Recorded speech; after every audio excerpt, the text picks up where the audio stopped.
بسم اللہ الرحمن الرحیم۔ السلام علیکم ویورز، اردو سٹوری پلس میں خوش آمدید۔ آج میں آپ کے لیے ایک اور سچی کہانی لے کر حاضر ہوئی ہوں۔ امید ہے کہ کہانی آپ کو ضرور پسند آئے گی۔ کہانی پسند آنے کی صورت میں اس ویڈیو کو لائک کیجیے اور اس طرح کی مزید کہانیاں سننے کے لیے ہمارے چینل اردو سٹوری پلس کو سبسکرائب کیجیے۔ جس دن میں نے ایک متوسط گھرانے میں جنم لیا تھا، دادی جان بہت روئی تھیں، امی بھی افسردہ تھیں۔ تبھی لیڈی ڈاکٹر نے کہا، آپ لوگ رو کیوں رہی ہیں؟ کیوں افسردہ ہیں بیٹی کی پیدائش پر، جبکہ یہ 4 بھائیوں کے بعد پیدا ہوئی ہے؟ آپ کو تو خوش ہونا چاہیے۔ کیا بیٹی خدا کی رحمت نہیں ہوتی؟ دادی جان نے کہا، ہوتی ہے، مگر اس کی قسمت سے ڈر لگتا ہے، کیونکہ بیٹیاں بہت پیاری ہوتی ہیں اور ان کا دکھ دیکھا نہیں جاتا۔ قسمت بھی وہی بناتا ہے جس نے پیدا کیا ہوتا ہے، اس کا شکر ہر حال میں کرنا چاہیے۔ ڈاکٹر تو یہ کہہ کر چلی گئی، مگر میرا گھرانہ تا دیر اسی تعصف میں ڈوبا رہا کہ نہ جانے اس بچی کی قسمت کیسی ہوگی، زمانہ کیا سلوک کرے گا۔ جب میں بڑی ہو گئی تو ایک روز یہ ساری باتیں مجھے پھپھی نے بتائی تھیں، جو میرے رشتے کی تلاش میں پریشان تھیں۔ ان کا کوئی بیٹا بیٹی نہیں تھے، بیچاری بے اولاد تھیں، مگر مجھے پیار سے پالا تھا، اسی لیے چاہتی تھیں کہ امیر گھرانے میں رشتہ ہو اور مناہل سکھی گھر کی بہو بن جائے۔ کئی رشتے میرے لیے آئے، سبھی ہمارے جیسے سفید پوش گھرانوں میں سے تھے۔ پھپھی نے کسی رشتے کو قبول نہیں کرنے دیا، کہتی تھیں کہ میری مناہل اتنی خوبصورت ہے تو رشتہ بھی ایسے گھرانے میں ڈھونڈیں گے جہاں رانی بن کر رہے اور ملکہ بن کر راج کرے۔ اسی آرزو میں انہوں نے ایک رشتہ کرانے والی کو موٹی رقم دے کر امیر گھرانے کا رشتہ ڈھونڈ لانے کا کہہ ڈالا۔ وہ میرا کالج کا آخری دن تھا۔ تیز دھوپ میں بس اسٹاپ سے گھر کی طرف آتے ہوئے میں پسینے میں نہا گئی تھی، چہرہ انگارے کی طرح سرخ تھا۔ آتے ہی میں نے کتابیں میز پر رکھیں اور پانی پینے کو کولر کی طرف گئی۔ اسی اثنا میں گول کمرے سے باتیں کرنے کی آواز سنائی دی۔ قدم ٹھٹک گئے، یہ آواز نامانوس تھی، شاید کوئی مہمان تھے۔ تبھی امی آ گئیں۔ بیٹی، میں تیرا ہی انتظار کر رہی تھی، جلدی سے ہاتھ منہ دھو اور کپڑے بدل کر آ جاؤ۔ میں نے امی کے حکم کی تعمیل کی، مگر جب میں نے کمرے میں پھپھو کے ساتھ 2 اجنبی عورتوں کو بیٹھے دیکھا تو میرا ماتھا ٹھنک گیا۔ ایک عورت نے مجھے غور سے دیکھا، پھر پاس بلا کر پیار کیا۔ میں سمجھ گئی کہ یہ میرا رشتہ دیکھنے آئی ہیں۔ کچھ دیر وہاں بیٹھ کر میں اپنے کمرے میں چلی آئی، مگر اجنبی خاتون کی آواز سنائی دے رہی تھی، ہمیں گھر بار نہیں دیکھنا، ہمیں لڑکی پسند آ گئی ہے، بہت خوبصورت ہے۔ کمرے میں آ کر میں پلنگ پر دراز ہو گئی۔ میرے لیے شادی کی بات کوئی حیرت کی نہیں تھی، سمجھدار لڑکی تھی۔ میرے نزدیک شادی ایک ٹھوس حقیقت تھی جو کہ ہونا ہی تھی، اور پھر شادی کے خیال سے کیا گھبرانا اور کیا شرمانا، یہ والدین کا فریضہ تھا۔ مجھے کسی کے گھر جا کر آباد تو ہونا ہی تھا۔ میں تو آج نارمل تھی، مگر پھپھو کی خوشی دیدنی تھی۔ یہ آرزو پوری ہوتی انہیں نظر آ رہی تھی کہ ہماری بیٹی رانی امیر گھر کی بہو بنے گی اور راج کرے گی۔ جس روز یہ خبر سنی کہ شادی کا دن طے ہو گیا ہے، دل ذرا پریشان سا ہوا، یہ سوچ کر کہ جن گھر والوں کے ساتھ ساری عمر گزاری تھی ان سے دور چلی جاؤں گی، اپنے پرائے بن جائیں گے۔ وہ دن بھی آ گیا جب والد نے سادہ طریقے سے میری شادی کر دی۔ سکھیوں کے سنگ قدم چل کر میں ڈولی میں بیٹھی اور پیا سنگ ان کے گھر آ گئی۔ نہ زیور نہ جہیز، یہی طے ہوا تھا۔ جب والد نے سر پر ہاتھ رکھ کر الوداع کیا اور اماں نے بھیگی آنکھوں سے دیکھا تو اسی لمحے جی بھر آیا۔ پہلی بار یہ احساس بجلی بن کر کوندا تھا کہ نہ جانے کہاں جا رہی ہوں، کیسے لوگ ہوں گے، وہاں کیسی گزرے گی۔ میں رو رہی تھی اپنے مستقبل کا سوچ کر۔ نئی نویلی دلہن کے کچھ ارمان ہوتے ہیں، مگر حاتم کی دلہن کیا بنی، ہر ارمان کھو بیٹھی۔ میں حقیقت پسند لڑکی تھی، فضول قسم کی رسم و رواج سے حجت نہیں تھی، مگر یہ تو میرا حق تھا کہ دولہا میرا استقبال کرے، مگر وہ تو بالکل بھی مجھ سے بات نہیں کر رہے تھے۔ میکے سے واپسی پر اگلی راتوں کا بھی یہی سرد رویہ دیکھ کر میں اداس ہو گئی۔ کیا میں زبردستی ان کے پلے باندھی گئی ہوں جو یہ مجھے مصیبت سمجھ بیٹھے ہیں اور بدلے ناخواستہ جھیل رہے ہیں؟ یہی سوچ سوچ کر میں پریشان تھی۔ طبیعت پریشان رہنے کی وجہ سے میری صحت پر اثر پڑا، حتیٰ کہ مجھے بخار ہو گیا۔ بخار کیا ہوا، یہ لوگ تو مجھ سے بھدک گئے، کوئی میرے قریب نہ آتا۔ نندوں بھاوجوں کا تو بڑا ساتھ ہوتا ہے، مگر میری نندوں نے میری طرف دیکھنا بھی گوارا نہیں کیا۔ تیمارداری تو کیا کرتی، میرے کھانے پینے کی کسی کو کوئی فکر نہیں تھی، نہ کوئی پاس بیٹھا، نہ کسی نے پانی کو پوچھا۔ بخار میں خود اٹھ کر پانی پیتی۔ ان کا ایسا اخلاق دیکھ کر میں حیران رہ گئی، رواں رواں رو پڑا۔ سعدیہ، تو کن پتھر دل لوگوں میں آ گئی ہے، یہ تیرے کچھ نہیں لگتے، پر تو ان کی کچھ لگتی ہے۔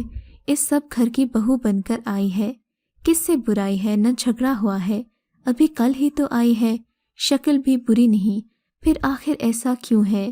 ہفتہ بھر بستر پر پڑی رہی تو تانے ملنے لگے، کھانے کو سب تیار مگر کام سے بیمار بنے ہیں۔ میں نے دعا کی کہ یا اللہ مجھے صحت دے تاکہ میں اٹھ کر کام کروں اور ان سب پتھر دلوں کی خدمت سے ان کا دل موہ لوں۔ خیر کچھ دن میں ٹھیک ہو گئی۔ نوکر چاکر تھے، مگر مجھے کام کرتے دیکھ کر ہی ان لوگوں کو سکون ملتا۔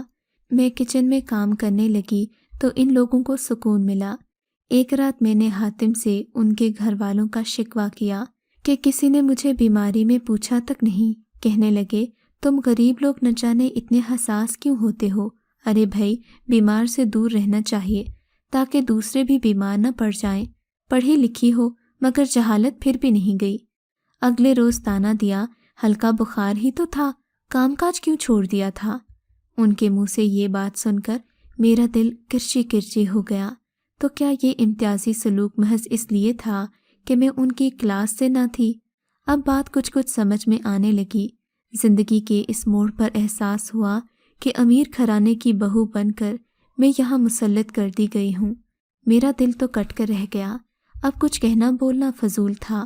یہ پڑوسیوں سے کہتے کہ کچھ نہیں لائی، غریب گھر سے آئی ہے، میں کیا جواب دیتی؟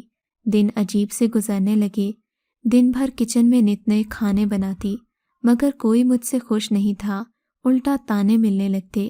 کچھ ڈھنگ کا پکانا آتا ہے، یہ کیوں کیا، یہ کیوں نہ کیا، دیسی کھانے کون کھاتا ہے یہاں، وغیرہ وغیرہ۔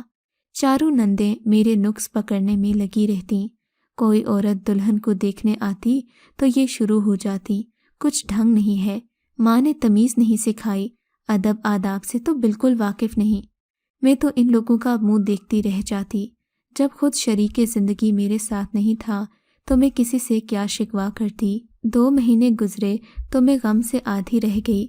میرے لیے اس سے بڑا کوئی غم نہیں تھا، نہ ہی میں بے ایمان تھی اور نہ ہی بدتمیز، مگر یہ لوگ مجھے ایسا ہی سمجھتے تھے۔ خیر میں میکے آئی تو سبھی حیران رہ گئے۔ ہر کسی نے مجھ سے ہر طرح کے سوال کیے، میں کوئی جواب نہیں دے سکی۔ میری زندگی ایک جلتا الاو تھی، کسی سے کچھ نہیں کہہ سکی۔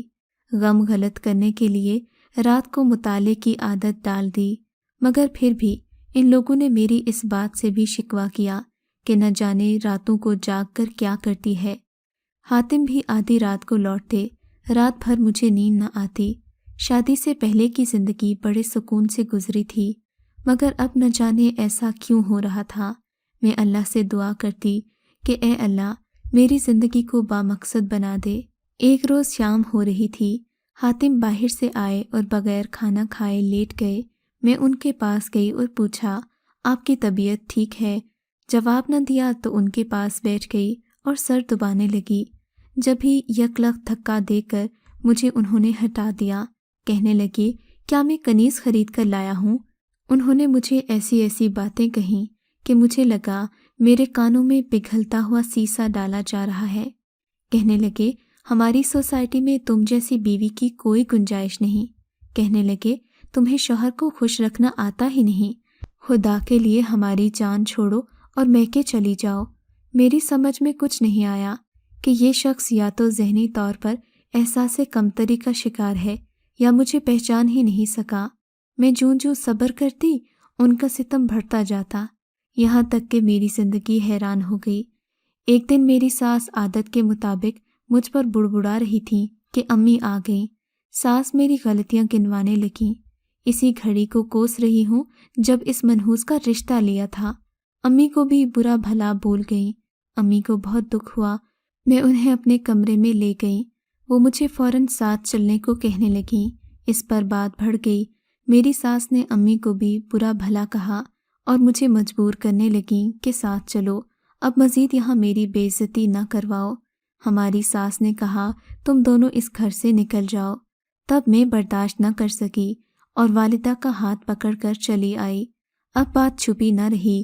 بھائی اور والد کو پتہ چلا تو وہ غصے میں آ گئے اور ان لوگوں پر تل ملانے لگے۔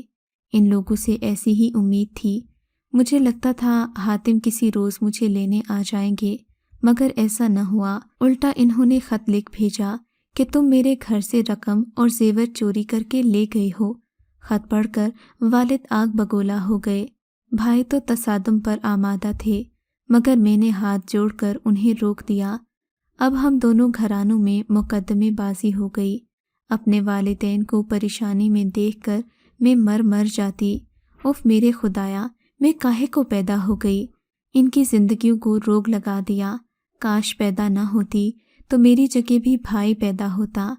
اب والد صاحب کی عزت نے یہ گوارا نہیں کیا کہ ان کی بیٹی پر چوری کا الزام لگایا جائے۔ مقدمہ عدالت میں پہنچ گیا۔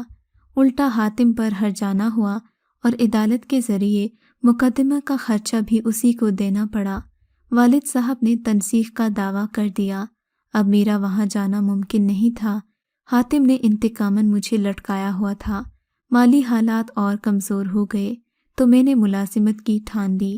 کئی جگہیں درخواستیں دیں، مگر لوگوں کی نظروں سے گھبرا کر گھر آ جاتی۔ بالآخر ایک اچھی ملازمت حاصل ہو گئی۔ گھر میں غریبی نے ڈیرے جو ڈال رکھے تھے، بالآخر اس کے نشان مٹنے لگے۔ ہم آرام اور سکون کی زندگی بسر کرنے لگے۔ میں سوچتی تھی کہ اللہ نے حاتم جیسے شخص کی ہم سفر نہ بنایا ہوتا تو بہتر ہی تھا۔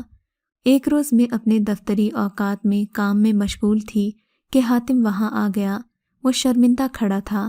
کہنے لگا ملازمت چھوڑ دو، لوگ میرا مذاق اڑاتے ہیں، میری بے عزتی مت کرواؤ۔ میں نے کہا اس روز تمہیں دنیا کا خیال نہیں آیا جب میرے خلاف اپنی والدہ اور بہنوں سے 5 گواہیاں لیں؟ میں کوئی بھیک نہیں مانگ رہی، میں تو ایک باعزت ملازمت کر رہی ہوں، سرے بازار ناچ تو نہیں رہی۔ آج تم کس تعلق سے حق لینے آ گئے ہو؟ میں خود تو تمہارے گھر سے نہیں نکلی، مجھے اور میری ماں کو نکالا گیا ہے، اور تم مجھے لینے بھی نہیں آئے بلکہ عدالت میں میری طلبی کروائی۔ کہنے لگا مجھے معاف کر دو، حالات ابھی اتنے قابو سے باہر نہیں آئے، تنسیخ کا مقدمہ والد سے کہو واپس لے لیں۔ حاتم نے گڑ گڑا کر کہا میں یہی چاہتی تھی کہ وہ اپنے مقام کو پہچان لے۔ اسے اپنے سامنے گڑ گڑاتے دیکھ کر میرا دل ٹھنڈا ہو گیا، سکون کا سانس آیا۔ میرے انتقام کی بس اتنی سی ہی طلب تھی۔ سب لوگ اب تمہیں یاد کرتے ہیں، میں تباہ ہو کر رہ گیا ہوں، کیا تم ہمیں معاف نہیں کر سکتی؟ حاتم نے میرے سامنے ہاتھ جوڑے۔ میں نے کہا نہیں حاتم، اب تو عدالت ہی فیصلہ کرے گی۔ میں نے سختی سے جواب دیا تو وہ چلا گیا۔ عدالت نے میرے حق میں فیصلہ دیا تو یہ سلسلہ بھی ختم ہو گیا۔ والد نے سکھ کا سانس لیا۔ میں بظاہر بڑی کامیاب اور مطمئن زندگی گزار رہی ہوں، مگر سکون اور قرار پھر بھی نہیں ہے۔ نہ جانے یہ سکون کب ملے گا۔ آج پتہ چلا ہے کہ دادی میری پیدائش پر روئی کیوں تھیں، امی افسردہ کیوں ہوئی تھیں، مگر پھپھو سے ایک ہی سوال ہے، اپنے سے اونچے لوگوں میں میری شادی کروا کر کیا خوشی اور سکون مل گیا؟ کیا یہ اچھا نہیں تھا کہ اپنے برابر کے لوگوں میں رشتہ ہو جاتا مگر خوشی اور سکون تو ملتا؟ میرا ایک یہی سوال میرے دل کو پریشان رکھتا ہے۔ اس سوال نے مجھے خود بھی اور میری زندگی کو ایک سوالیہ نشان بنا دیا ہے۔ اگر آپ کو یہ کہانی اچھی لگی ہے تو ہماری ویڈیو کو لائک کیجیے اور اس طرح کی مزید کہانیاں سننے کے لیے ہمارے چینل کو ضرور سبسکرائب کریں۔